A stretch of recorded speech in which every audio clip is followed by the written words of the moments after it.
President Trump ordering the Pentagon to plan a military parade in Washington. Let's bring in now CNN national security analyst Julia Kayyem, political commentator Andre Bauer, and Republican strategist Rick Wilson. Wow, Andre, haven't seen you in a while. New dude, too. Fancy. Hey, Don, thinking about you, buddy. Thank you very much. I appreciate it. Listen, welcome all. Rick, first the president accuses Democrats of treason for not clapping for him. Now he wants an over-the-top military parade.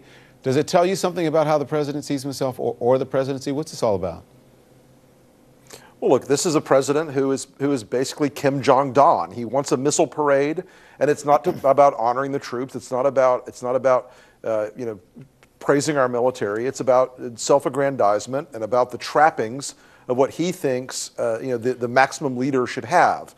And he's got everything going on this whole description except his fancy uniform with the sashes and the medals and the jodhpurs and the tall boots. This is about Donald Trump's ego. This is about like I said, a self-aggrandizement. This is a small man who wants a big parade. It's not about our military. They're props in a show. It's the Donald Trump reality TV show that he wants to put on here. And it's frankly, what did he win? The war on Christmas? This is a really sad moment, I think. Juliet, I want your thoughts, because this type of military parade, it's not something normally done in the U.S. It's something most Americans associate with totalitarian countries like Soviet Russia or North Korea. What kind of image does this present to the rest of the world for us? Well, I think it would be disturbing to a lot of our allies. Look, the separation between military and civilian life is a core part of our Constitution. We like it that you have a civilian president. But also, there's a legacy of the Civil War involved with that. Many people who know the Civil War history know that white Southerners used the military to continue to deprive freed slaves of their rights. So there's a national security reason why we have a distinction between the military and the pomp and circumstance of the presidency that has a long history, that has been a very good history in terms of that distinction. I think to the outside world, it's got to look like the president is bored. I mean, I think it just sounds like he's just throwing things out there. And I suspect that this was a well-timed, well-intentioned leak by the Pentagon that cannot get the White House off their back. We'll make fun of it long enough that it probably goes away. It should have gone away before it ever got to the Pentagon. But I applaud whoever in the Pentagon got this out early. Okay. Maybe, but listen, let me read this, Andre, because you may have a different perspective on this, and I think you probably do. The Pentagon released a statement from a DoD spokesperson. It says, "We are aware of the request. We are in the process of determining specific details. We will share more information throughout the planning process." And then this is what R.A. Fleischer tweeted. He said, "Ds in most media will decry this, objecting to the cost. When it happens, many Ds won't like it because it's militaristic, but most Americans will eat it up. They'll love the pomp and will take pride in the show of force, honor of the troops." Listen, I think it may be true. I think he's right. But should the president be politicizing our military like this? You asking me the question, Don? Yeah, it's for you, Andre. Don, I see this a different perspective. I see a gentleman who, as a young man, went to military school, who comes from a different generation, who believes in America first. He ran on a premise of a Make America Great Again. He truly believes in our military. He wants to build it up. He wants additional funding. He's been, if you look at all of his campaign rallies, they were so much about veterans, so much about our military. And we don't look at other countries and say, oh, they had a military parade, oh, that's a terrible thing. In fact, this will bring more attention to our veterans. It'll bring attention to our military. It'll hopefully bring additional funding. It's a bad thing, actually, Andre. That's not true, especially North Korea and the Soviets. I don't look at it, Don. But again, it's all through different set of glasses. But I think a lot of Americans will take pride in the fact that we honor our military and that we show them off and that we are proud that this is a country that has always stood behind almost as a united front, that we all believed in our military no matter what your background was. Yeah.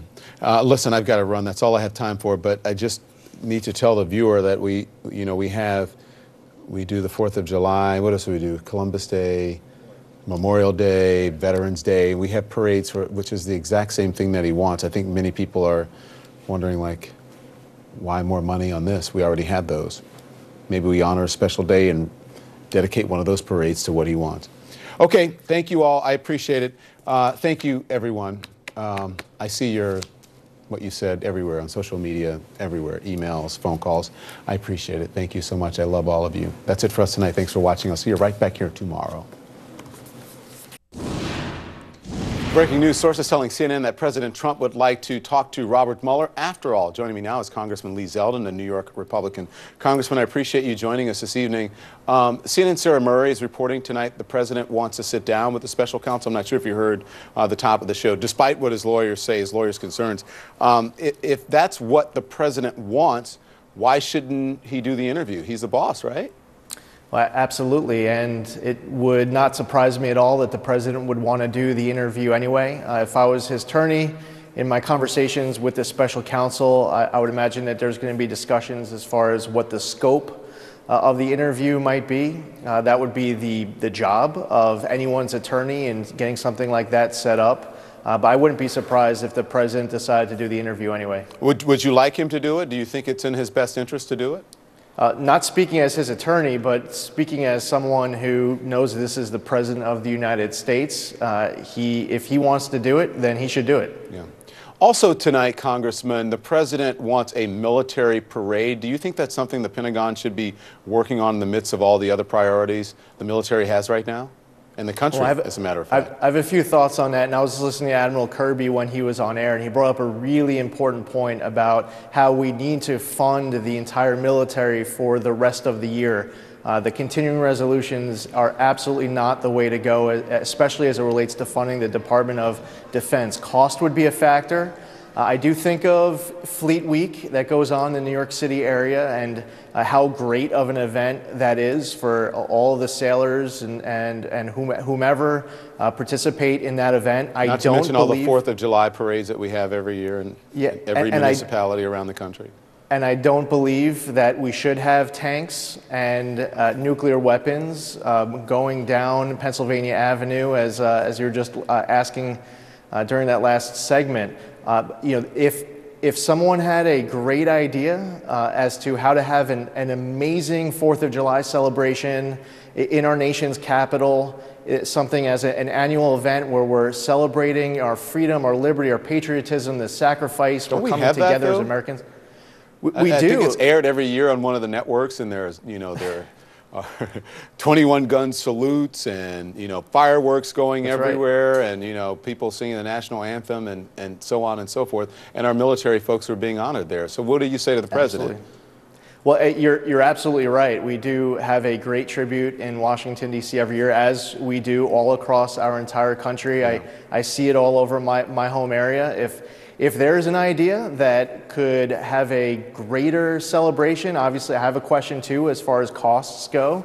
Right. But I'd be all for hearing out any ideas to make a more special July 4th Independence Day experience here in Washington, D.C. I'd be more than willing to listen to any ideas. I have a lot of ground to cover with you, so if I don't mean to just keep jumping from subject to subject, but I want to talk about this Democratic memo, Congressman. We know that the Deputy Attorney General Rod Rosenstein was at the White House meeting with the President to discuss the rebuttal memo. Reporters also caught up with the Chief of Staff, John Kelly, tonight. Here's what he's saying. Are you leaning towards releasing it, at least a little? No, I would say, this is a different memo than the first one. It's lengthier. It's, it's different. And so not leaning towards it. It'll be done in a responsible way. But again, where the first one was very clean relative to sources and methods, my initial cut is this one is a lot less clean. But at the end of it all, it'll be guys like Rod Rosenstein, Chris Wray from FBI, certainly the national security attorneys at the White House, given the president a recommendation on it. So here's my question. So before the president even read the memo and got it, he said that he wanted to release the memo. Why release the Republican memo unredacted and against the urging of the FBI and the DOJ, but not release a Democratic memo in the exact same manner? What would the justification be for that? Well, a couple things. First off, with the majority memo that was previously released, there was a change that was made to it at the request of the FBI. It was a shorter document that didn't include sources and methods that we weren't able to release. The Schiff memo was first presented to the House Intel Committee right when the vote to publicly release the majority memo was made. So the House Intel Committee would be voting to publicly release a document that the majority members hadn't read yet. Now, as far as the Schiff memo goes, I have to say, I am all for releasing the maximum amount of information possible. I have all the faith in the American public to form their own independent conclusion. That includes whatever we can release of the McCabe testimony, whatever we can release of the FISA application. With the Schiff memo, there are sources and methods where I'm not saying that you don't have to make all of the same points. You can make the same exact points he's making now, but there's certain changes that are going to have to get made to the words to take out certain sources of methods. Listen, Congressman, I've got to get to my next guest, and it just seems that, as I've been sitting at home watching as much as I've been watching it, it just seems hypocritical that you would want to release one memo unredacted without anyone. You said the majority of members had read it. A lot of people hadn't read the Republican memo as well. My question is, beyond politics, beyond Republican versus Democrat or whatever it is, do you worry that we're going down a dangerous road, especially with the FBI and with our law enforcement agencies, where we're pushing out information that our enemies know what's up, they possibly know our sources and methods? Couldn't this have been handled in a better way, especially from Republicans who are rushing to get this out when there is no deadline? Well, first off, the majority memo was out weeks before the Schiff memo was first introduced. But you're not answering my question. No, I am, but there's a few different points. No, you're not, because you're talking about the majority memo, just releasing of the memo. That was part of your question. But there was hang on, listen. There was nothing that said this memo has to be written, this memo has to be put out by this deadline.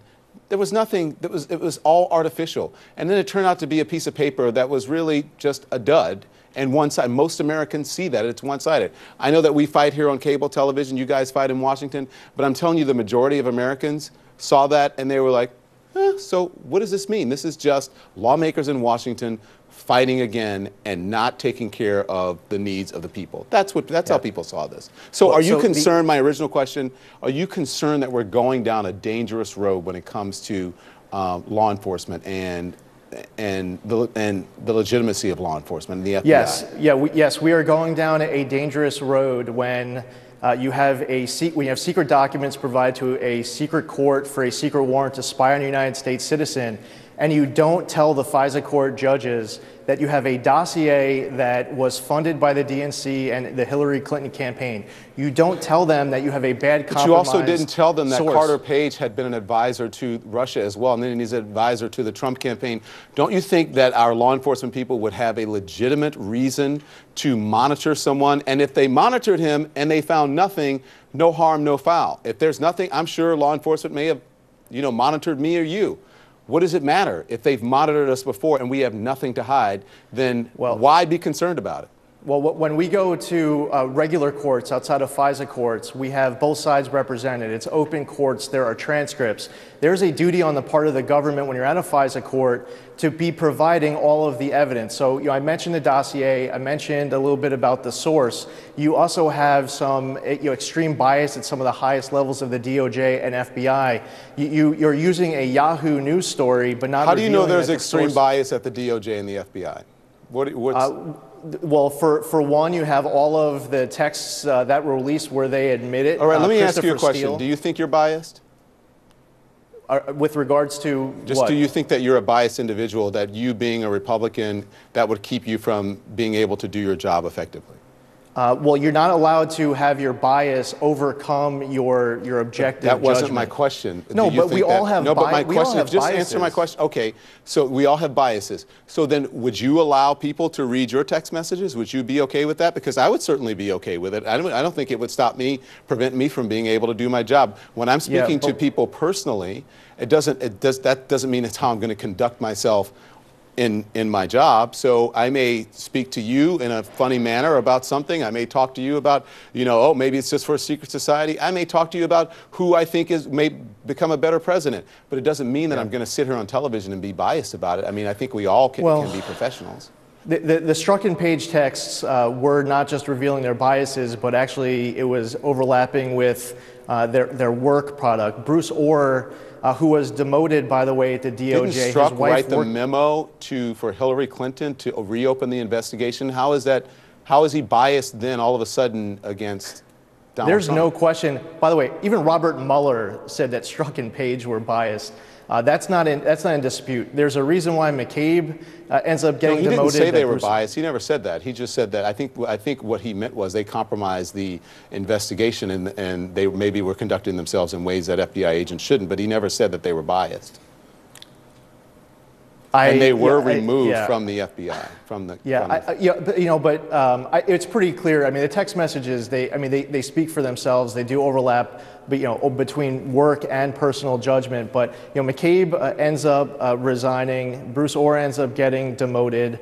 Strzok and Page, they end up getting demoted and removed. The storyline is beyond just text between Strzok and Page. I mean, you have an issue where the grossly negligent turns into extremely careless, and Loretta Lynch meets with Bill Clinton on the tarmac, says that she's going to defer to Jim Comey's recommendation, even though it was already known that Jim Comey was going. By you saying that, I think that you are ruining your own argument. You're proving the other way, because Loretta Lynch, that meeting was criticized by everyone and should have been, by Republicans and by Democrats. And if Democrats didn't criticize it, they should have. They were being biased. So aren't you proving the point aren't you making the point for the other side by talking about Loretta Lynch and Bill Clinton? Because they had every right. They should have been criticized. Well, the issue is that you then have an announcement made after that I will defer to the recommendation of James Comey, already knowing that James Comey already had the decision made, so that when you go sit down, the FBI sits down with Hillary Clinton, the decision has already been made and the memo has been already written. The storyline, the timeline here, this is so much bigger than just the FISA memo. My problem with regards to the memo is very specific. We just came off of a debate as it relates to reauthorization of 702 of FISA, which is different than Title I, which is what we're talking about here with regards to U.S. citizens. And I just want to You gave the FISA court more than they had before. With regards, that's a different section. You guys section. voted for it. Yeah, but 702, though, that's related to foreigners on foreign soil. That's what we debated and reauthorized. With regards to Title I, where you're talking about U.S. citizens and protecting individual liberties, I believe very strongly that there needs to be an improvement made to the process, because the FISA court judges were not provided with a lot of information that they should have been provided. And I have a problem with that regardless of who's in charge of the DOJ and FBI. By the way, we have, and you know that, I'm sure you agree, I agree, we have amazing rank and file working all up and down the ranks of the DOJ and FBI, doing a great work. They love our country, and they believe in our rule of law, and they're serving selflessly and extraordinarily. There are some who are an exception to that. They happen to be at some of the highest levels, and that's why all these different people have gotten demoted. Yeah, listen, I don't disagree with you that improvements can be made to any organization, but there's also a proper way to do it, and you don't have to politicize, and you don't have to do it publicly. So that's just my only question. And listen, I appreciate you coming on. I appreciate you taking the tough questions. Much Please love, come be back. strong. Thank you so much. I appreciate it. And by the way, you are my congressman out in Long Island, so yes, sir. I'm going to be holding your feet to the fire there at the the voting booth as well. Thank you very much. I appreciate it. Joining me now, CNN contributor Garrett Graf, the author of the Threat Matrix Inside Robert Mueller's FBI and the War on Global Terror. Thank you for joining us. I appreciate you waiting. That went a little bit longer than I thought. So you doing okay? Yeah, of course, yeah. You have written a book on Mueller, and you're out with a new piece on Wired.com about the investigation. You point out that the special counsel's investigation is really a five-pronged investigation. And here's how you break it down. You said, 1, pre-existing business deals and money laundering. 2, Russian information operations. 3, active cyber intrusions. 4, Russian campaign contacts. 5, obstruction of justice. Walk us through all those angles, please. Yeah, so, we sort of talk about the Mueller probe as if it is one entity, but it's really at least 5 different probes in one. Sort of different buckets of charges, different potential targets. Some people overlap, but there's a lot of diversity in this probe. I mean, as you just laid out, the first set of this is your sort of pre-existing business deals and a money laundering investigation, which is what has led to the indictments of Paul Manafort and Rick Gates. There's also been reporting, particularly by BuzzFeed, about some suspicious payments coming through the Russian embassy here in the United States that were flagged by its bank. Then you have, when we talk about the hacking of the election, we actually mean a couple of different things. So the second bucket here are the information operations, the Twitter, Facebook, bots, trolls, sort of the data manipulation and targeting that went on across the United States.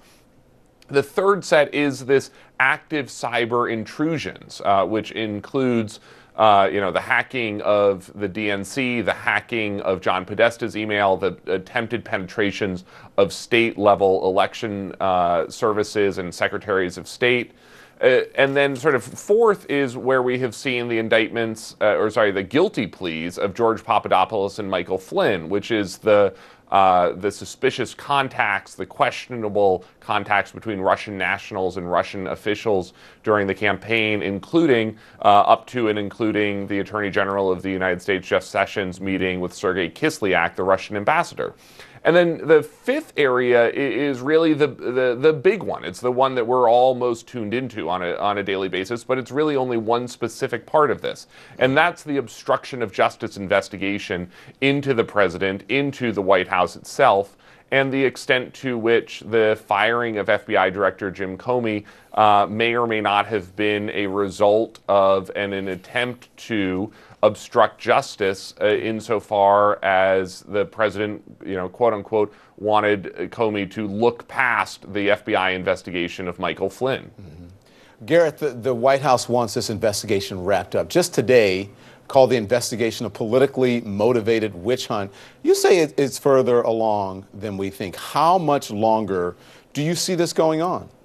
I think, quite frankly, we're likely to see this play out for years, even if we just see, the Paul Manafort and Rick Gates trials go forward at this point. I mean, this is a long process, as in any federal trial. But I think the fact that we are getting close to a point where Special Counsel Robert Mueller wants to sit down with and feels comfortable sitting down with President Trump is an indication that Bob Mueller feels like he knows everything that he needs to know. I mean, he understands you're only going to get one bite at the apple when you're interviewing the president. And so to the extent that, Mueller feels like he's ready to do that, that is probably the final step of at least that part of this investigation. Garrett Graf, thank you. I appreciate your time. Anytime. When we come back, all right, back now to word that the president wants a military parade in Washington. I want to bring in now senior contributor Frank Bruni, an op-ed columnist for the New York Times. Hey, Frank, thank you so much. Thanks for staying up late. It's good to see you. President Trump has told top military brass that he wants to have a military parade in Washington, first reported by the Washington Post. This demand from the president was apparently inspired by the Bastille Day parade he attended in France last year. A military official told the Washington Post this: the marching orders were, I want a parade like the one in France. What do you think, Frank? Well, I mean, it's not exactly a kind of parade the way it's being talked about with, military artillery, that sort of thing. It's not exactly the kind of parade we're used to. And, with President Trump, you always question the motives. So much of what he does seems to be in the service of a sort of cult of leadership, to kind of bolster this sense of himself as a strong man. And, I just think it's odd. And it's oddly self-aggrandizing in this case. Press Secretary Sarah Sanders issued a statement tonight. Frank, here's what the statement says. It says that President Trump is incredibly supportive of America's great service members who risk their lives every day to keep our country safe. He has asked the Department of Defense to explore a celebration at which all Americans can show their appreciation. Is this about appreciating the military or the president's desire for pomp and circumstance and appreciation? Well, I mean, to me, it seems more like the latter. It's impossible to know. But, there are a lot of ways to show your appreciation for the military, shy of spending millions and millions of dollars to have tanks roll in front of you, while you sort of stand there beaming. This just feels odd to me. And I don't trust that the motives are about us. I think the motives are about President Trump. Yeah. So listen, I want to ask you that this was the Washington Post reports a possible date for the parade. It said Trump officials had discussed Memorial Day on May 28th and July 4th, but the Pentagon prefers Veterans Day on November 11th, in part because it would coincide with the 100th anniversary of the victorious end of World War I, and therefore be less associated with the president and politics. That's what everyone is hoping, said the official. But it sounds like from that some military officials are wary of mixing this parade with politics. Yeah. Are they in a position to say no? I mean, he is a commander-in-chief. And my other thing is, there are already parades on those days. Yeah. Well, I mean, that this celebrate is the story. The same thing. Yeah, well, this is the story of the Trump administration, where he has an impulse. He wants to do something that is not necessarily going to have the kind of optics that are going to benefit him. And then people around him say, well, let's tweak it this way. Let's rein you in. And I think that's what the date is partly about. But it's impossible, Don, not to see this in the context of so much else, not to see it in the context of him calling Democrats who sit on their hands during the State of the Union un-American or treasonous, not to see this in the context of that crazy cabinet meeting, which I'm sure you remember, where they all had to go around the table and talk about how wonderfully ennobling it was to be in the service of Donald Trump. When you put all of those things together, and then you ask, why does he want this sort of military parade? It's impossible not to conclude that it's about the deification of Donald Trump. Yeah. So speaking of patriotism, President Trump called Democrats, as you said, who didn't applaud, he said that they were un-American and treasonous. I want to play, since you brought it up, the Senator Jeff Flake responding to those comments. Here he is. I have seen the president's most ardent defenders use the now weary argument that the president's comments were meant as a joke, just sarcasm, only tongue-in-cheek. But treason is not a punchline, Mr. President. Sarah Sanders then addressed the senator's comments at the briefing today. Watch this. I don't really care what Senator Flake has to say. I don't think his constituents do either, and I think that's why his numbers are in the tank. The president was clearly joking with his comments, but what isn't a joke is that Democrats refuse to celebrate the accomplishments of last year that has helped all Americans. It is obvious that Mr. Flake doesn't care what the White House thinks because he is speaking out today, and it doesn't matter about his numbers because he's not running again. So what do you make of this? Well, this notion, I mean, she's parroting the president, this notion that if your numbers are bad, your message doesn't need to be heard. This equation of viewership with the content of what you have to say, that's something the president does all the time, except when he's skating over his bad, approval numbers. It's just ridiculous. I'm just troubled because we should hear more Republican lawmakers saying the kind of thing that Senator Flake did. We heard him say it. We heard some very eloquent retorts to the president's treason comment from Hakeem Jeffries and from Tammy Duckworth. But on the Republican side of the aisle, you hear way too little, and everybody keeps chalking it up to Trump being Trump. But Trump continues to be Trump in a way that really diminishes the office. He's supposed to be setting an example for us. As your last guest said, the president should be held to a higher standard, not a lower standard. But that's not what's happening in this administration. And the way Trump uses language, the way he uses name-calling instead of engaging the substance of criticism or of his critics, that's a really low standard. Yeah. It wasn't amazing watching Touré. I mean, those are the people he's calling sons of bitches. That, an incredibly kind, smart, thoughtful young people, and there are many in the NFL. But I just thought I was like, I hope the president is watching this. These are the people he's calling sons of bitches. No, and it's really, really sad that this football player, who I agree with you, I was very fascinated to hear what he had to say. I thought everything he said was on point and even inspiring. That he doesn't feel the man in the Oval Office is someone he can go visit without compromising his own values. I completely understand it, but that's a really sad commentary on where we are as a country right now. Frank Bruni, thank you so much. Appreciate your time. Thank you.